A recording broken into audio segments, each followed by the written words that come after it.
Moving on. Mesopotamia may have started the civilization craze, but Egypt took it to a new standard.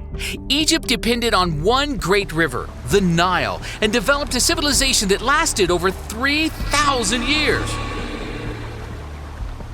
When Tutankhamun became pharaoh, the Great Pyramids were already 1,000 years old, and it was another 1,000 years after that when Cleopatra held power.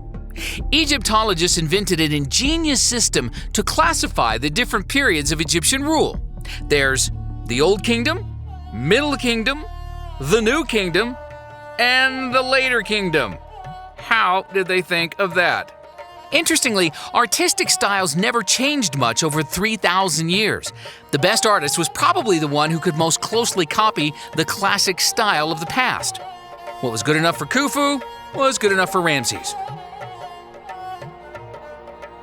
Except for one brief moment called the Amarna period, when a pharaoh named Akhenaten ushered in a new style and a new religion. All of a sudden, faces got stretched, bodies got streamlined and lengthened. Thin was in.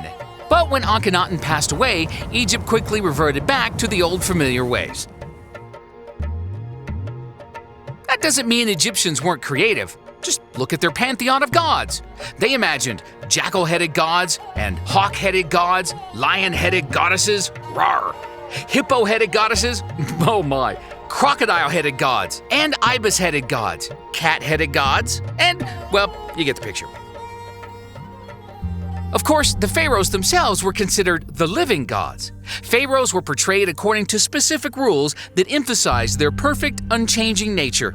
Usually these representations included some symbols of authority like the royal headdress, the crook, and the flail, and a false beard. Even the female pharaoh, Hatshepsut, commissioned statues of herself with the false beard to reinforce her position of authority.